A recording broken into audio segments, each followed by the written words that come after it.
My name is Tim Hoagie. I am the Senior Director of Sales for HeinOnline. Thank you for coming today. What I want to cover today is really just what it says here, some of the new products and new features that we have in HeinOnline, and then also really what we're working on to begin to roll out in the next 6 months to a year within the database. So first we're going to talk about databases themselves. So we'll touch upon the award winners that we've recently released, other new databases, and then some of the new ones that you'll be seeing in the next couple of months. First, U.S. state commitments from foreign governments. This is a product that many people don't even know that the subject matter even exists. This covers literally what it says: commitments that U.S. states have made with other foreign governments. So think about Vermont making agreements with Canada, Maine making agreements with Canada, California making agreements with Japan. That's what this covers. These tend to not be published anywhere, really. So what the editor has done, Ryan Scoville, is he went out and created over 650 Freedom of Information Act requests with every major U.S. state agency, generated these, got these agreements, and then put together this publication. It's a print and online publication. It's very affordable, and it's something that you will not be able to find in any other database anywhere in the world. It's something really interesting. And it was awarded the Best New Product Award in 2025 by the American Association of Law Libraries.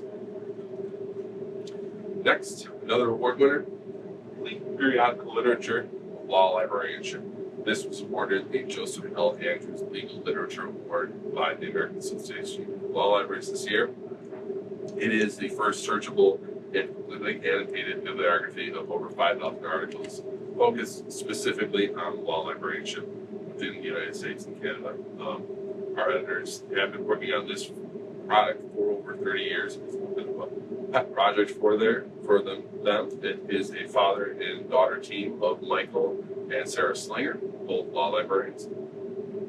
They've read every article, crafted annotations, and they've also added in, and this is where really the editorial process excels, is metadata assigned to articles regarding significance, landmark historical significance, subject headings, and so on. And then the Organization of American States, or OAS. If you're not aware of what the OAS is, think about it like the United Nations, but for the Western Hemisphere, or the Americas, North and South America.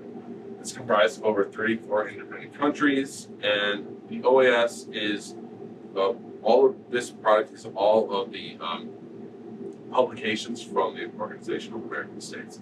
So this was, we worked in collaboration with the Columbus Memorial Library, which is in Washington, D.C., to preserve and share their classification manual of the OAS official records and more. It really is a strong piece of research content from international relations, inter-American studies, Pan-American studies, and so on. It is the first time it's ever been available online for these for OAS publications. Coming soon, this environmental law collection. This is something that we have been getting asked about for years, and we're finally able to begin to put this together. We would like to be able to release this within the first half of 2026. We are looking right now to curate it across 25 or so subjects covering climate change, pollution, biodiversity, environmental justice, and more. We're working with university presses, including Duke and UNC, to get all of their environmental policy information, covering conservation, ecological history, and so on. And then, of course, it's going to include foundational statutes like the Clean Air Act, Clean Water Act, CERCLA, and so on. This is big. This is very big. This is the historical archive of ABA publications, the American Bar Association. We'll be rolling this out in 2026. This is going to be over 3.5 million pages of content, including their archive newsletters, CLE materials, handbooks, reports, and much more. This is material that we have been getting asked about for years, and we've finally been able to work with the ABA and get the permission to be able to put this available online. So we are going back into our vast ABA microfilm collection. We're going to be imaging all of that material and making it available online for the first time.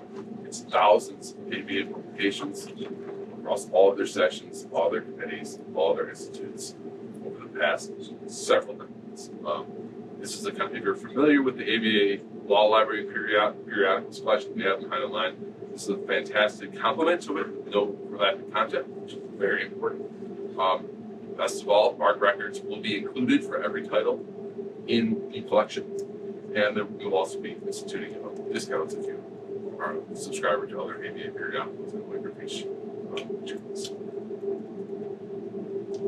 So features. What are we doing for new features, new accessibility standards, and new research options? Accessibility, as we all know right now, is kind of at the forefront with the looming deadline of WCAG 2.1 in April. If you've used HeinOnline recently in the past several months, you will know that our welcome screen has changed. We did this for a couple of reasons. One is our previous welcome screen was developed in 2005, and you could tell. And the other reason is it was not accessible, it was not compliant in any real way. So we redeveloped it to make it WCAG 2.0 AA compliant.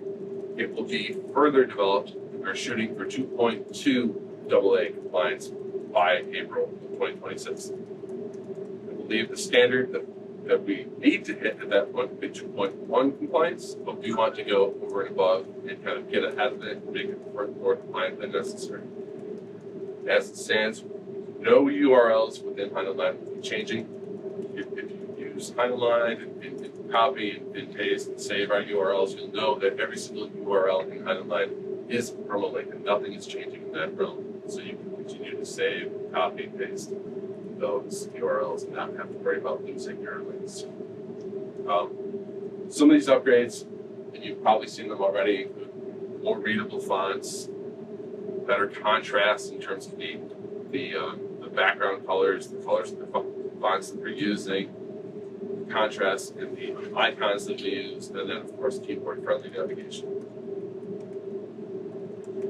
These are part of the these drop-downs are part of the new welcome screen. They actually, this kind of ability existed in the HeinOnline welcome screen already, but just kind of, instead of it being a list that you can click, we just moved it over to drop down. So you can now browse by subject, by database types, and by provider. So if you want to know, hey, what does HeinOnline have in terms of material from the American Law Institute, you can just click that, and find the American Law Institute, and find that database. Of course, you can always do a search for the database up in the search box right there. And if you're comfortable doing it the old school way, when you're looking at all the databases in the list, you do a Control F, do a Control Find, find exactly what it is. There's multiple ways of finding the databases that you need. It's just changed a little bit from what you were used to. Of course, your favorites panel and the popular databases panel. These right now have been based on overall global usage for the popular databases, and the favorites databases are set based on your MyHein configurations, and that's on an individual basis. We're currently right now working to make these work on a account base. So if you come in and say, you know what, I have a specialized kind of student base or faculty base or whoever may be using HeinOnline, and I know what the databases are that are most important to them and really what they're most interested in, we're going to make it so for your specific institution, you can set what the popular databases are or what the most favorite databases are. So that's going to be coming very soon. And that's based off the feedback that we've received from you all. So if you have other feedback, please feel free to let us know. It's maybe attested. It's not a problem for us. We love the feedback we receive from our users, and it helps us really shape the database and how it works for you. Article summaries. if you've used HeinOnline recently, you'll see that article summaries are now available in our search results. So speaking of feedback, something that we've recently received regarding our article summaries is when you perform a search, first thing that comes up is the article summary, and the tab for the matching text pages that you searched for is not the first thing. And people don't love that. And I understand that because I kind of thought it was weird too. So what we're actually doing, based on the feedback, we're going to be switching that over and making it so the missing matching text pages are showing first, and the article summary is available there if you want to see it. Regarding HeinOnline AI, it is 100% done in-house. We've developed our own LLM. We have our own processing power underneath our own roof. No data leaves the HeinOnline network. No information comes in. There's no APIs, no external vendors, nothing like that. Our main priority is security for our end users and security for our own data. And like I said, getting your feedback as we develop more AI search features. These article summaries in particular are smart summarizations. They're 200 to 300 words. They're a great way to kind of get the gist of an article that doesn't have any other sort of article summary available. This is what they look like. Each summary includes essential thesis, key issues, methodologies, data sources, findings, and analysis. It includes a date of generation and a feedback link. If you think that it stinks, let us know, like I said, and disclaimers that it was generated by AI. So what do we have coming soon? Scholarly influence. We're going to be rolling out something that we call Scholarly Impact Ranking. A few years ago, we were approached by U.S. News and World Reports to help them build a scholarly impact ranking for them. It wasn't accepted real great, and but what it did for us is it forced us to really clean up our author data and the associations of where authors fall with the publications that they've published in and what schools they're associated with. And we cleaned that up. It was just this pristine data, and we decided, you know what, we have this data, we have this huge base of scholarship, let's kind of create our own scholarly impact rankings, which are completely meaningless. No one needs to worry about how they impact their careers. It's just a way for us to kind of create some interaction with the authors that are in HeinOnline. We'll have a top 100 ranking to show basically over all time who is the highest ranking authors, and then something over maybe the last 5 years, because in legal scholarship particularly, there's some old timers who are not going to be anybody new. We're looking at Blackstone or Posner, these guys who just they have the highest rankings ever. It's going to span over 25 subjects. Those subjects have been drawn from the top 30 ABA Law School faculty interests, as well as our most used Pathfinder subjects. And if you're not familiar with Pathfinder, Pathfinder is our subject, subject, the way that we subject code our articles within HeinOnline. And all of the methodology will be listed out and explained on the database. There won't be any question marks. There won't be any sort of opaqueness on how it's compiled. This was what it's going to look like. You go through and you say, I want to see how the authors rank based on food and drug law or human rights law or whatever the case may be. You can. This is just like looking at a database or a spreadsheet. You can sort by institution, H5 index, H index, articles, and so on and so forth. So, that all being said, I've harped on the feedback many times. Please feel free to reach out to our dedicated support team. We have multiple channels which you can reach out to us. One thing that we often tell everyone to take a look at is the HeinOnline blog. It's something we take a lot of pride in, we put a lot of work into. Don't use it as a sales portal. It's more or less to talk about things that are going on in the world right now and how do they relate to the data that's available within HeinOnline. How can you find out about the government shutdown and the history of that, or the history of the Titanic sinking, or the Evan Fitzgerald 50 years next week, right? It's all in HeinOnline. We have LibGuides, we have YouTube videos, this will probably be on. We have knowledge base, and of course our live chat and our phone support, which we encourage everyone to please use and reach out to us. And of course, if you don't subscribe, anyone that doesn't subscribe, we're always offering free trials, so please reach out and ask for one if you wish. And thank you. If you have any questions, I'm happy. But Your summary, the AI summaries, Yep. Are those opt-in, opt-out, or are they automatically in the product? they are currently turned on for everybody. We're receiving feedback about opting in and opting out. That's something we're looking at.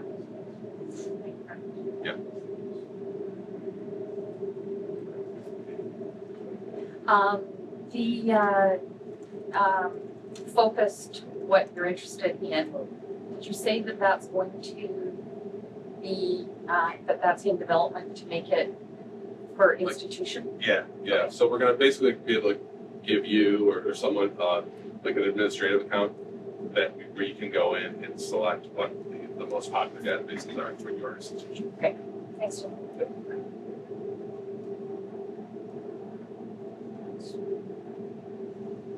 Nice one. Thank you so much. Oh, Will these slides be available, or I- I'm gonna take it in notes, but I'm not sure, but if you want, I could definitely send them back and scan you. Yeah.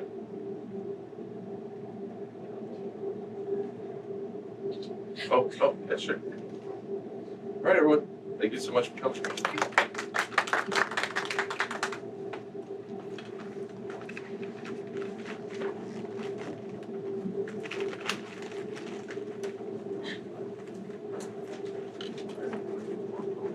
Oh, no, you were good. You were good.